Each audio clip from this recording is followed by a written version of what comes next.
Bueno, muy buenas tardes. Gracias en primer lugar al Comité Científico del Congreso de la Sociedad Asturiana de Calidad Asistencial y gracias a Pascal por darme la oportunidad de estar hoy aquí con todos vosotros. Y he utilizado el título que de por sí traía a la mesa para construir el título de mi presentación.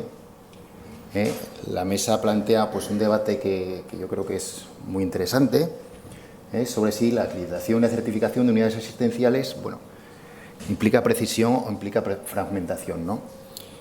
Y yo voy a intentar dar el punto de vista de una sociedad científica o cómo una sociedad científica puede ayudar a responder esta pregunta, ¿no? Entiendo que todos los que estamos aquí estamos de acuerdo en que las certificaciones y acreditaciones buscan la mejora continua y la excelencia. Pero os pongo ahí dos imágenes, ¿vale? Una imagen a la izquierda, que sería, digamos, la foto que más me toca a mí, y una imagen más a la derecha, que sería una foto más para, bueno, un gerente de un hospital, de un área sanitaria o de un servicio de salud, ¿no?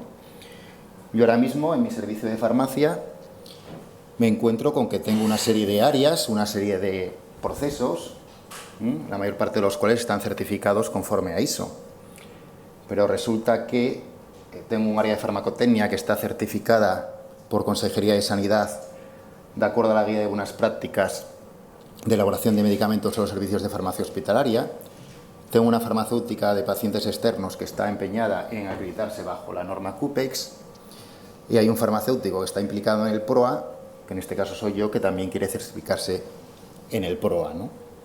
Estamos en una situación, si me permitís la palabra, en la que hay gente que aspira a supercertificarse, ¿vale? Y a la derecha tenemos una imagen un poco más global, ¿no? Se da el caso de que haya un servicio de salud que tenga diferentes hospitales y que haya, por ejemplo, servicios de farmacia que unos estén certificados y otros no.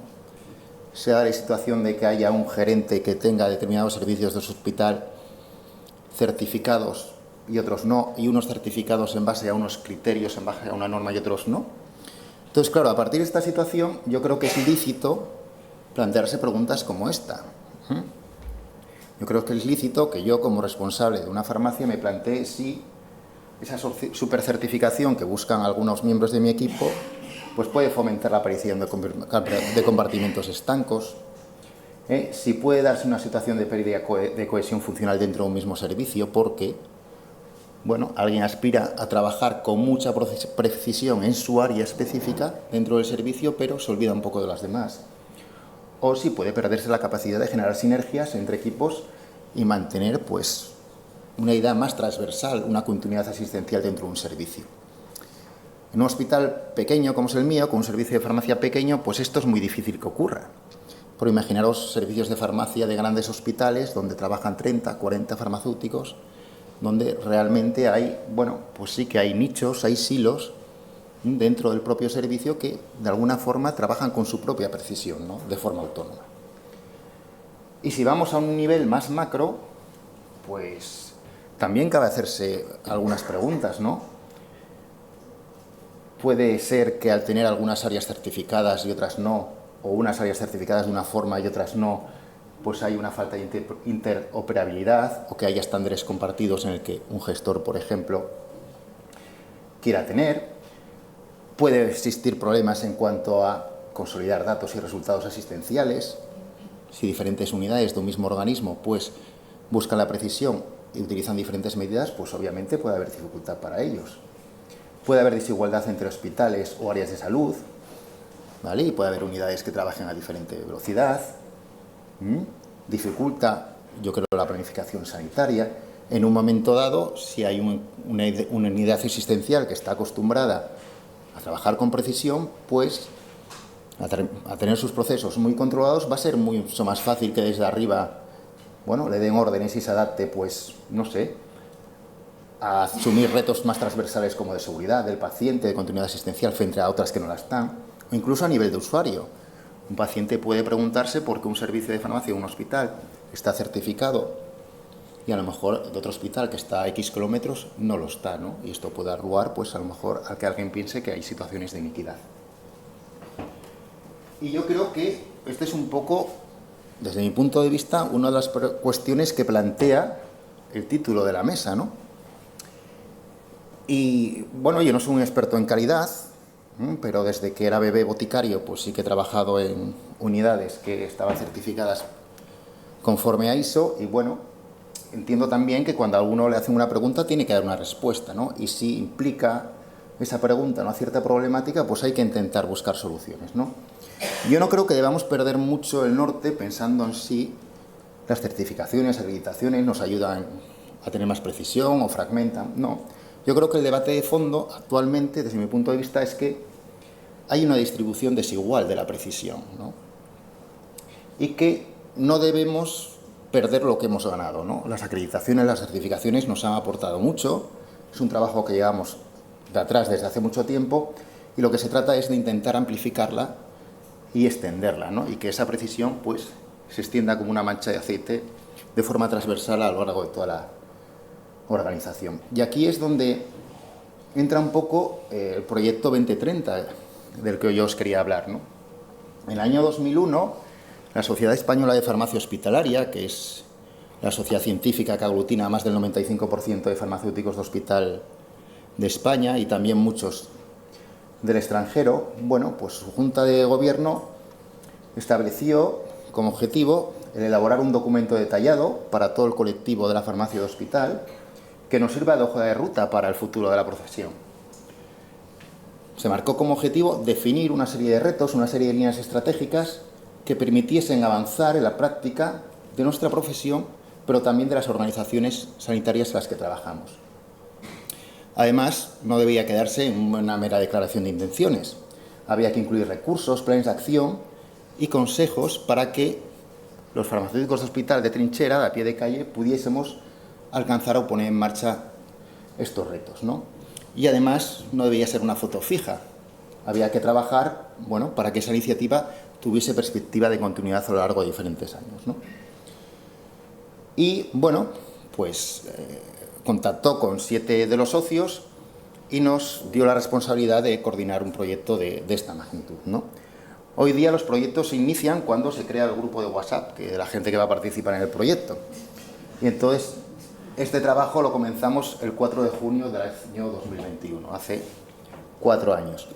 Llevamos 4 años trabajando en esto y no es un proyecto Guadiana, que aparece y desaparece, que se acelera y se frena, no. Llevamos 4 años de mucho curro. Bien, lo primero que tuvimos claro estas 7 personas es que, bueno, estábamos comprometidos con el proyecto y que sí, que íbamos a definir una serie de retos, ¿no?, para nuestra profesión. ¿Cuántos? Pues bueno, 20. Nos gustaba el número. 20 para el 2030, ¿no? Pero sí que teníamos claro que los retos no debían ser solo dentro del ámbito de nuestra profesión. Es decir, todo reto debía tener asociado una serie de objetivos que implicasen a pacientes, al ecosistema sanitario y a la profesión. Si para un reto no éramos capaces de definir objetivos a cada uno de estos 3 niveles, no podía ser considerado como tal y se desechaba. Y asumimos también otra de las cosas que nos mandaron, y es que para cada uno de los retos nosotros teníamos que dotar a los compañeros de herramientas, de utilidades, bueno, a nivel de investigación, a nivel de formación, a nivel tecnológico, para ayudarles a conseguir esos retos. También tuvimos claro que este proyecto no podía ser, bueno, algo que 7 volaos o 7 flipaos pues de repente pusiesen encima de la mesa, ¿no?, sino que debería contar con la mayor parte de la gente que está en la SEF y que fuese lo más transversal posible, ¿no?, que fuese lo más colaborativo posible. Nuestra sociedad, bueno, tiene una serie de grupos de trabajo, más de 25, cada uno centrado en diferentes ámbitos o áreas en las que la farmacia hospitalaria pues funciona, y lo primero que hicimos fue solicitar a estos compañeros, a los coordinadores de estos grupos de trabajo, que, bueno, con un formato que ya los habíamos definido, nos escribiesen cuáles ellos eran los retos que consideraban dentro de su área de interés en los siguientes años, ¿no? Todos respondieron, todos se involucraron, y a pesar de que estamos hablando de áreas dentro de la farmacia hospitalaria que no tienen nada que ver, pues había muchísimas coincidencias. Se hablaba de mayor contacto con el paciente, se hablaba de mayor visibilidad, se hablaba de cómo asumir las nuevas tecnologías, cosas muy comunes. Y así, bueno, pues con este trabajo y el nuestro llegamos a definir 20 retos, que aquí los veréis mucho mejor, ¿vale? Hay cosas que son muy de boticario, ¿vale? Pues fabricación de medicamentos, temas de seguridad clínica relacionada con el uso de medicamentos, elaboración y preparación de medicamentos, pero hay aquí retos que seguramente para todos vosotros, en vuestro ámbito profesional, pues también son un reto. Hablamos de temas de innovación, de transformación digital, de humanización, de conexión con el paciente. Bien, a partir de ahí contactamos con una serie de compañeros que ya habían trabajado a nivel individual en alguno de estos retos y que para nosotros eran referentes y líderes en este sentido, y construimos los retos. Todo reto pues va a tener su definición, va a tener sus objetivos, tanto a nivel de paciente, de profesión, del ecosistema sanitario, y para aterrizarlo, para hacerlo tangible, pues definimos una serie de estándares, ¿no? Además de una serie de herramientas y recursos que a nivel de formación, de investigación, de tecnología, nos iban a ayudar a conseguir el reto. Y todos ellos tienen su bibliografía y benchmarking, digamos, bueno, a través de ejemplos reales en los que uno se puede fijar para desarrollarlo. Voy terminando. Bien, uno de los puntos peores que llevé cuando preparaba la sesión es qué retos cuento, ¿no? Os podría contar muchas cosas muy de farmacéutico que nos iban a aportar mucho. Os podría contar cosas muy transversales, temas de humanización, de innovación tecnológica, no lo sé. Pero yo creo que para que veáis que hablamos el mismo idioma, pues escogí este reto, porque muchas de las cosas que hemos alcanzado aquí, los farmacéuticos de hospital, hemos llegado de la mano de las unidades de calidad, ¿vale? Es el reto de liderar programas y actividades de seguridad clínica, relacionados obviamente con el uso de los medicamentos, con objetivos tanto a nivel de pacientes, de organización como profesión, y fijaros qué estándares nos ponemos, que son muchos de los que desde las unidades de calidad pues nos lo proponéis, ¿no? Tenemos un sistema de prescripción electrónica integral, integrado con sistemas de información clínica y elementos de ayuda a la toma de decisiones. Validamos los tratamientos especialmente para medicamentos de alto riesgo antes de que se prescriban.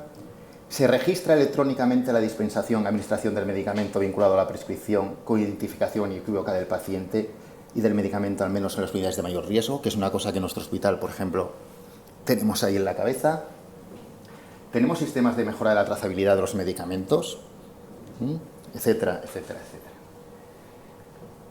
Bien, aquí están las herramientas y recursos y, bueno, os invito a que cotilleéis el proyecto y el programa, ¿no? Y no nos quisimos quedar ahí, ¿vale? Pensamos que era muy útil no solamente que la gente pues leyese el documento o trabajase en el documento, sino que la gente se autoevaluase, ¿no? Y creamos una plataforma en la cual cada servicio de farmacia del país, de forma voluntaria, puede autoevaluarse de cómo está con respecto al cumplimiento de estos retos, ¿no? Con la colaboración de AVI y de GSK, pues el viernes de la semana pasada pues ya lanzamos esta plataforma y, bueno, pues a uno le da información de cómo estás con respecto a lo que tu sociedad científica te plantea conseguir, ¿no? Y no solamente esto, sino que te dice, en comparación con el resto, cómo te encuentras, ¿no? De tal manera que vamos a poder hacer un corte basal. En el año 2027 veremos lo que hemos crecido y en el año 2030 pues tendremos la foto final de cómo hemos ido avanzando en este proceso, ¿no? ¿Por qué creo que el proyecto 2030 puede ser útil para los sistemas de acreditación y para las unidades de calidad de los hospitales? En primer lugar, yo no conozco ninguna sociedad científica que haya puesto en marcha un proyecto de este tipo, no solamente teniendo en cuenta el colectivo profesional, sino también a pacientes y sobre todo a la propia organización sanitaria. Hablamos de sostenibilidad, transformación digital, terapia, tratamientos personalizados, que son enfoques que están muy presentes en la Joint Commission o en el FQM, ¿no? Además, son estándares que están hechos por los propios farmacéuticos de hospital. Si desde las unidades de calidad vais a los servicios de farmacia y les habláis de estos estándares, deberían reconocer el idioma, ¿no? Utilizar estos estándares en auditorías o certificaciones va a permitir una comparación objetiva entre servicios, o sea, logramos transversalidad, ¿vale? Una de las cosas de las que hablábamos al principio, ¿no? Que todas las unidades trabajen con la misma precisión, ¿no? Y dado que son o proceden de una sociedad científica, pues esto les da un empaque institucional sólido y que está apoyado en un consenso de toda una sociedad, de toda una profesión, ¿no? con lo cual su adopción por parte de los sistemas de acreditación, bueno, pues le va a dar más legitimidad. Y ya la última diapositiva. El proyecto 2030 no tiene como objetivo poner un sello. No vamos a competir con ningún sistema de acreditación o de certificación, pero sí que creo que lo complementamos, que debe ser tenido en cuenta por las unidades de calidad y por las entidades certificadoras como una herramienta útil para evaluar mejor los servicios de farmacia hospitalaria y que puede ser una palanca, un impulso que anime a muchos más servicios de farmacia que a día de hoy no están certificados, bueno, para incorporarse a un sistema de calidad, ¿no? Y para esa precisión de la que hablaba anteriormente, que está distribuida desigualmente, pues alcance y se extienda por toda la organización. Y nada más. Muchas gracias.